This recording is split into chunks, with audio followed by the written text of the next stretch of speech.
L'architecture agile, c'est mieux avec un exemple. Pour bien comprendre les principes qu'on a vus dans la vidéo précédente, on va prendre un cas concret avec le code d'une application web. Il s'agit d'une application fictive très simple qui sert pour un workshop sur TDD que je donne avec mon ami Olivier Costa. D'ailleurs, le code est disponible sur GitHub, je donnerai le lien en fin de vidéo. L'application s'appelle HR Benefits et elle est utilisée par les employés d'un département des ressources humaines pour gérer les congés de leurs employés. Et on va se focaliser sur une action bien précise, l'affichage du formulaire de modification d'un employé.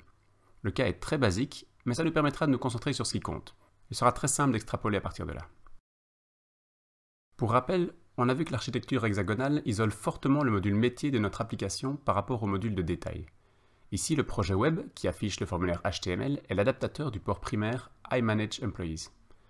De l'autre côté, le projet de persistance, qui charge les données d'un fichier JSON, est l'adaptateur du port secondaire iEmployeeRepository.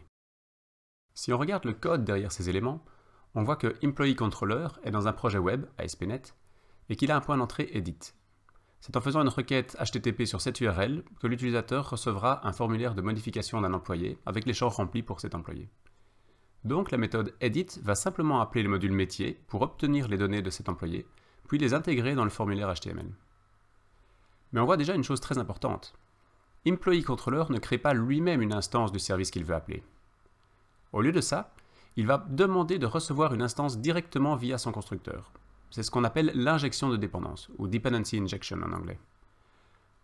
Cela peut se faire d'autres façons que par le constructeur, mais c'est rarement une bonne idée, car ici au moins on voit directement les dépendances de EmployeeController, et on ne risque pas d'oublier de les fournir par exemple.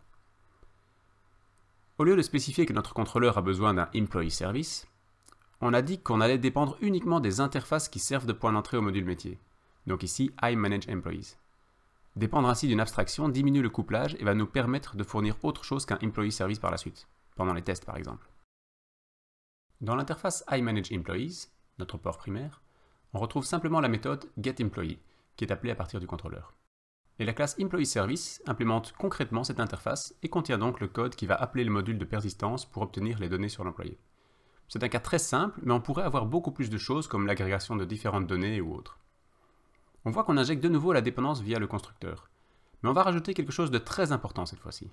En plus de l'injection de dépendance, on va faire de l'inversion de dépendance. Souvenez-vous, c'était ce principe solide qui nous disait que le module métier ne devrait pas dépendre des modules de détail. Si on n'y faisait pas attention, on pourrait mélanger les deux car ils sont tous les deux abréviés DI. Mais il s'agit bien de deux principes différents. Ici, on respecte bien le principe d'inversion de dépendance car la flèche va du module de détail vers le module métier. C'est le module de détail qui contient des références au module métier, pas le contraire. Ce n'est pas ce qu'on aurait eu si on n'avait pas fait attention à ce principe.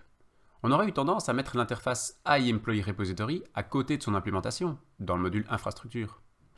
Et là, on aurait été obligé de référencer ce module dans EmployeeService pour pouvoir l'appeler.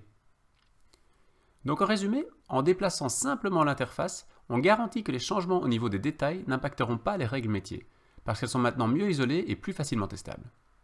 Évidemment, un changement dans le module métier pourra par contre avoir des impacts sur le module de détail, mais c'est généralement moins problématique.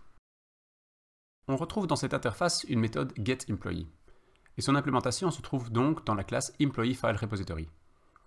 Ici, il n'y a rien de particulier, la méthode getEmployee lit le JSON, crée un objet employee du domaine et le renvoie à EmployeeService. La seule classe qu'on n'a pas encore vue, c'est employee dans le domaine.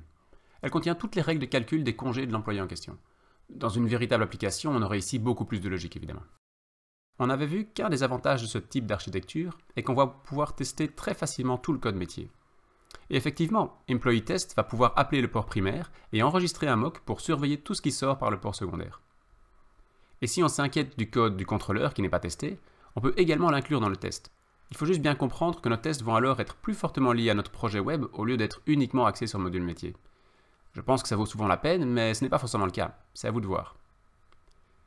Par contre, on a choisi ici de ne pas tester le HTML et les vues elles-mêmes, car les tests seraient alors vraiment très fragiles.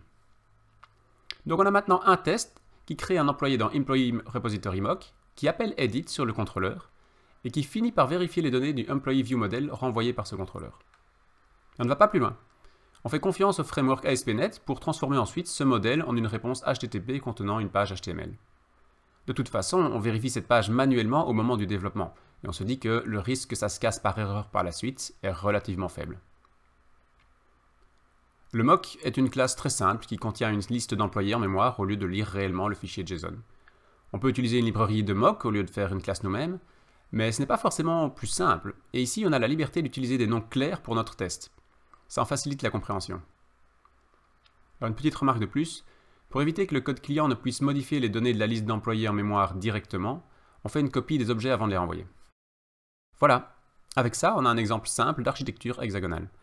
N'hésitez pas à aller jeter un œil au code sur GitHub, et pourquoi pas à appliquer ces principes dans votre prochain projet. Ou mieux, oubliez ce futur projet qui n'arrivera jamais, et regardez comment vous pouvez commencer aujourd'hui à changer votre application actuelle pour qu'elle ressemble à ça à l'avenir. C'est faisable, et ça peut se faire très progressivement tout en ajoutant de nouvelles fonctionnalités.